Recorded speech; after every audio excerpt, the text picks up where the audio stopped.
Hey guys, welcome back to the channel. It's Trey, and I want to talk about Rippaverse. And the reason why I want to talk about Rippaverse is because I was thinking there are three characters that I think Rippaverse should add. So if Eric July ever sees this video or not, just we're just having fun with this thing or whatever. I'm not going to take it serious if he never sees this video or not, but as you guys know, public domain characters are in public domain all the time, and there are plenty of superheroes. But there are three superheroes that you didn't know that are actually in the public domain right now, and I think it would be so funny if Eric July uses them.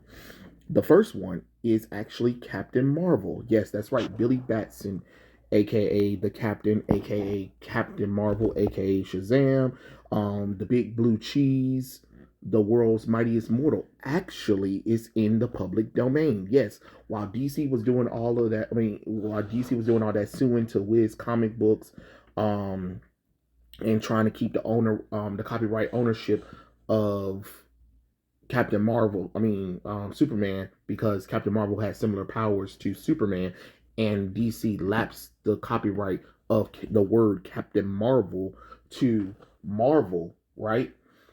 Actually, the original Captain Marvel that appeared in Wiz Comics #2 actually is in public domain, which technically means Eric July actually can use Captain Marvel, aka Billy Batson, aka the world's mightiest mortal, the Big Blue Cheese, as a hero in the Rippaverse. So yeah, that will be fun because think about it, like yes, DC has copyright on Shazam and Marvel has copyright on Marvel, but within the rights of Wiz Comics, because there's no copyright for Wiz Comics, Captain Marvel is actually in the public domain, which means anything that was in Wiz Comics #2 is up for free game in Eric July Rippaverse. So technically, he actually can use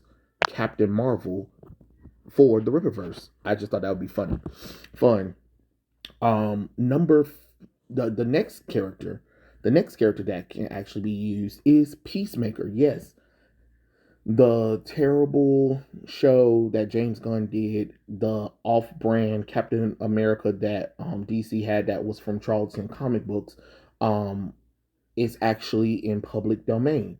So if you guys don't know, Peacemaker was created by Charlton Comics, which was brought by DC and was brought into the main continuity of DC, I think, after Crisis on Infinite Earth, I believe. So all of the history is still there or whatever, even though, they bastardized Peacemaker now for that stupid James Gunn show. Peacemaker, yes, that's right, the one that John Travolta is playing. Um, Peacemaker original publishers didn't renew their copyrights and released him into public domains. So technically, that explains why DC let James Gunn do whatever they want to with Peacemaker, because technically the character is in public domain, which means once again, um, Eric July could take Peacemaker and give him back the gritty nature of the Beast for Peacemaker. Because I don't know if a lot of you guys know, like let's kind of talk about Peacemaker, because a lot of people don't really know the Peacemaker because they're going by what DC comic books has done to the character, and the DCEU, and that's not what we want. You know what I'm saying? We want the original. We want Peacemaker to be the character that we want, because he was originally created by by Charlton comic books, and he appeared in the fighting 5 issue 40, November 1966, and was created by writer Joe Gill and Pat Bonant, right? um and of course, you guys know that he was a diplomatic pacifist who was committed to peace, that he was willing to use force to get his to get whatever he needed done. You get what I'm saying? So he's kind of like Captain America, just a little bit too much, if that makes sense, right? So why not take the original Peacemaker, and why not do some stuff with him?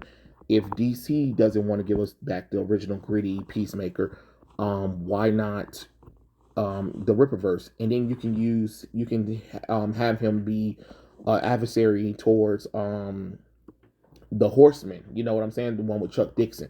Wouldn't that be cool?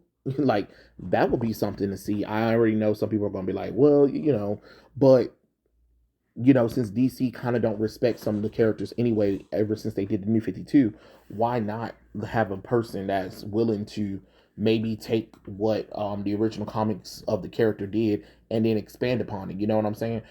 Just change up a little bit. If you change up a few things or whatever, make sure that whatever's in the Charlton comic books stay true before DC, before what Crisis on Infinite Earth.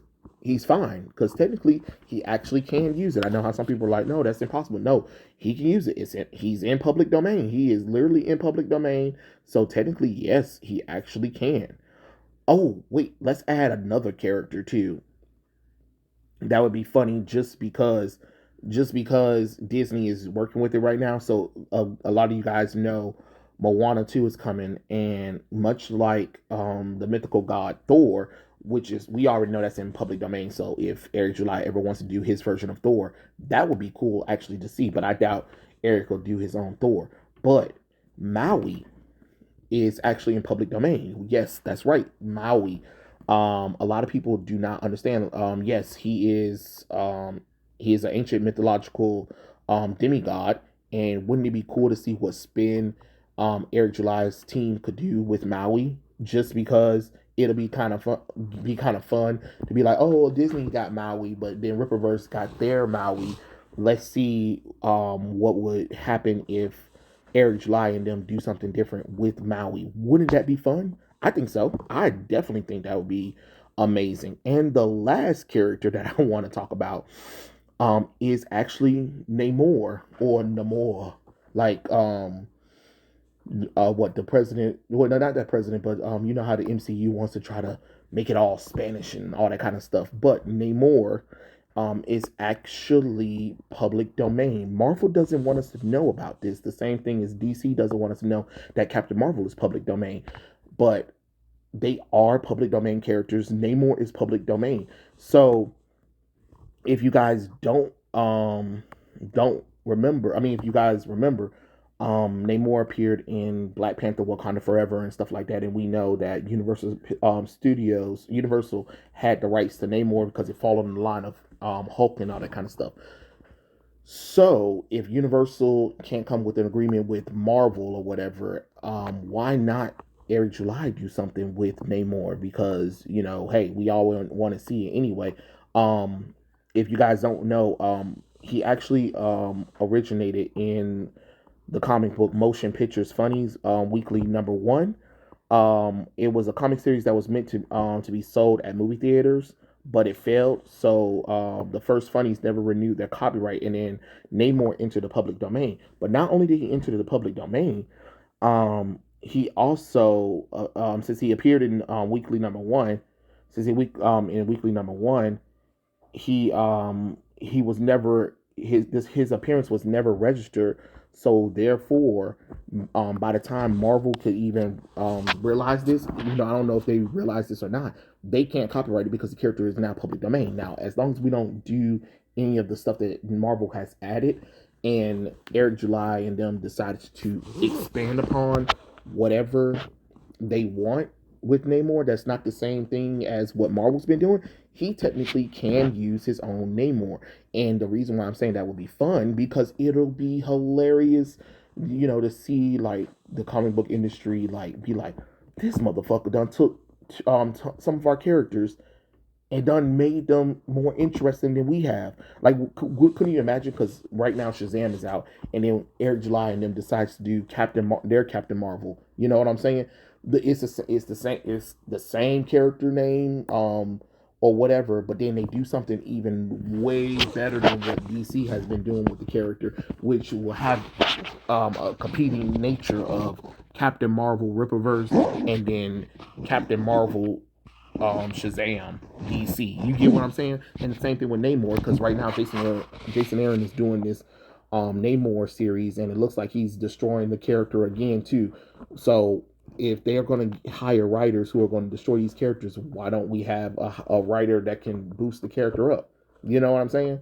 And then again, since DC wants to destroy Peacemaker and make him the butt of a fucking joke and stuff like that, then why don't we have Eric July do like a serious take on Peacemaker? So that way you can have some competition. I know they're going to try to get, they will probably try to sue him, but they can't really sue him because technically, by copyright law in America, he is allowed to use them within reason, just like when Winnie the Pooh into the just like Winnie the Pooh and what Willie Steamboat Willie, Mickey Mouse and Minnie and Pete, all of those characters are in the public domain to use. So therefore, you can use them. The same thing is eventually Batman, Superman, and Wonder Woman are going to be in the public domain, and we're allowed to use them. And wouldn't that be funny if Eric July decides to use Batman, Superman, and Wonder Woman in his comic books? Could you imagine a Rippaverse Trinity of Batman, Superman, and Wonder Woman?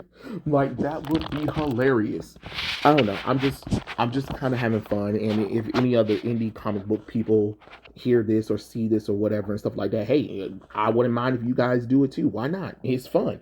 It would be hilarious to see DC and Marvel freak the hell out that like some of the characters that people didn't know weren't public domain are now public domain, and people are doing something better than what the companies are doing. Why not? Why not have some fun with it? You know what I mean? But yeah, those are my thoughts. Tell me what you guys think in the comment section below. And I'll catch you guys later. Peace out.